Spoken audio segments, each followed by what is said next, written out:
Intro. The job interview. We're all told it's a one-way street where you, the candidate, are completely under the microscope. But what if I told you that you should be interviewing them just as hard? And for all the hiring managers out there, are you putting out subtle signals that are screaming, "Run away" to your best applicants? Today, we're flipping the script to expose the critical red flags on both sides of the table, the ones they hope you'll never notice. For the last 15 years, I've lived and breathed talent acquisition, first as a corporate recruiter and now as a career coach. I've seen up close how a few seemingly small missteps can completely sabotage a career before it even starts. This isn't just about dodging a bad boss or a toxic job. It's about realizing the interview is a two-way evaluation. One clumsy move from either side and the whole thing can come crashing down. We're going to expose the mistakes being made every single day so you can walk into your next interview, whichever side of the table you're on, with the confidence of an insider. Section 1. Red flags from the candidate. All right, hiring managers, recruiters, team leads, listen up. Let's start with the candidate. These are the warning signs that a person might not be the A player they look like on paper. And these aren't just pet peeves. They often point to deeper issues with work ethic, attitude, or straight-up professionalism. Red flag number 1. The unprepared visitor. This is, without a doubt, the most common and easily avoidable mistake, and it happens constantly. A lack of preparation isn't just about being nervous. It's a glaring sign of disinterest. I'm not talking about memorizing the CEO's life story, but you should have a basic grasp of the company and the role. When a candidate asks, "So, what does your company do?" 20 minutes into the conversation, the interview is over. It screams that they couldn't be bothered with a 5-minute Google search. This red flag also pops up when they seem confused about the role they're interviewing for or can't speak clearly about their own resume. A candidate who fumbles through their past projects sends a clear message. They either padded their resume or they just can't articulate their own value. It's no surprise that over half of hiring managers say a lack of preparation is a top reason for rejection. If they won't prepare for the interview, why would they ever prepare for a critical client meeting? Red flag number 2, the professional victim. Oh, this one is a classic. You ask the standard question, "So, why are you looking to leave your current role?" And they launch into a monologue about their horrible boss, their useless colleagues, and the cosmic injustice of it all. Trashing former employers is one of the biggest red flags you can wave. Here's what a hiring manager actually hears.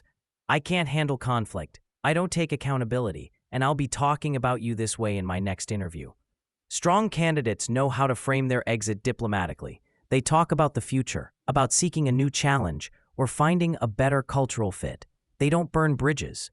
When a candidate's stories always cast them as the lone hero in a sea of villains, it shows a profound lack of personal responsibility. Surveys of hiring managers confirm that bad-mouthing a past employer is a top behavioral red flag that signals a toxic attitude that can poison an entire team. Red flag number 3, the canned response bot.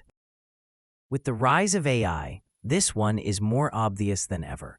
You ask a thoughtful, situational question, and you get back an answer that sounds like it was ripped from a generic career blog or spit out by a chatbot.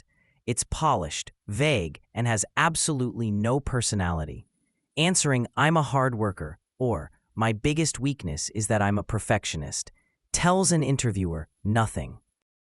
These robotic responses mean one of two things. The candidate is too lazy to think for themselves, or they're trying to hide that they don't have the actual experience. Top candidates tell stories. They give specific, detailed examples that show their skills in action.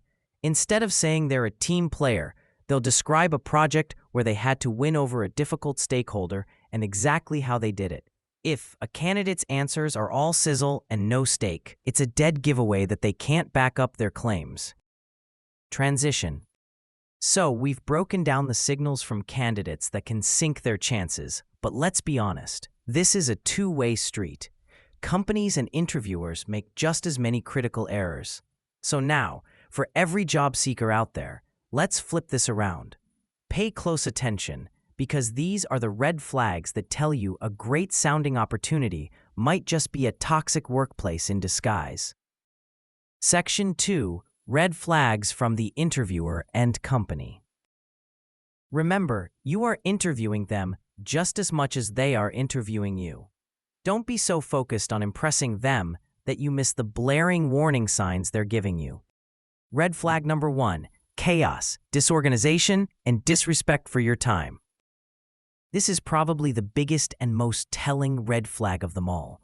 How a company handles its hiring process is a direct preview of how it runs its business. This is supposed to be them on their best behavior, trying to win you over. If they can't get it right now, it will only get worse once you're on the payroll. This red flag looks like last-minute cancellations, constant rescheduling, or interviewers who stroll in 15 minutes late without an apology. It's the interviewer who clearly hasn't even glanced at your resume and says, "So, tell me about yourself," with a blank look. It's being passed around to 5 different people who all give you conflicting information about the job. These aren't minor slip-ups. They are signals that the company is disorganized, communicates poorly, and ultimately doesn't respect you or your time. Red flag number 2. The moving target job description. You walk into the first interview, and the role is about leading strategic projects. By the third interview, they mention you'll also be responsible for onboarding new hires, and by the way, we all wear a lot of hats here. If the job description seems to morph with every person you talk to, run. This is a classic sign of a poorly defined role in an organization that doesn't know what it needs. Vague answers about day-to-day duties, how your success will be measured, or who you even report to are massive warning signs. A great company knows exactly what success looks like for the position. If they can't explain that to you, you're walking into a chaotic mess where you'll be set up for failure, constantly fighting shifting expectations. Red flag number 3. The "we're a family" speech. This phrase is one of the most manipulative in the entire corporate playbook. When an interviewer says, "We're more than a team, we're like a family here," what you should hear is, "We have no boundaries." This is code for expecting you to sacrifice your personal life, work long hours without extra pay, and show unending loyalty even when the company doesn't return it. A healthy workplace is a professional environment built on mutual respect and clear boundaries, not a family. In a family, love is unconditional. At a job, your position is entirely conditional on your performance. Don't fall for emotional manipulation. Ask pointed questions about work-life balance and expectations for evenings and weekends. Their answers will tell you if it's a truly supportive team or a dysfunctional family you're about to be guilt-tripped into joining. Red flag number 4. The exploding offer. You've made it through all the interviews, and the offer finally comes. But there's a catch. You have to decide in 24 or 48 hours. This is an exploding offer, and it's a huge red flag. The company that is confident in its decision and respects its candidates will give you a reasonable amount of time to think it over and talk with your family. This kind of high-pressure tactic screams desperation. They're likely trying to stop you from considering a competing offer, or they're rushing you before you notice other red flags about the job. It shows they lack confidence in the role they're offering. A great opportunity will still be a great opportunity in a week. Don't let fake urgency bully you into one of the most important decisions of your life. Conclusion. The interview is a data-gathering mission for both sides. For the company, it's about finding the right skills and attitude. For you, the candidate, it's about finding a role and a culture where you can actually succeed. Don't get so caught up in the performance that you forget the mission. The goal isn't just to get an offer, it's to get the right offer. These red flags are not just little annoyances. They are data points. They are clues about future behavior, toxic environments, and the overall health of a company. So trust your gut. If something feels off, it probably is. Paying attention isn't being pessimistic, it's being strategic. A great career move is never a one-way street. It's always about finding a mutual fit. Call to action. Now I want to hear from you. What's the biggest, wildest red flag you've ever seen in an interview, either as a candidate or a hiring manager? Drop it in the comments below. Let's all learn from each other. And if you're serious about taking control of your career, make sure you subscribe and hit that notification bell, because we are just getting started.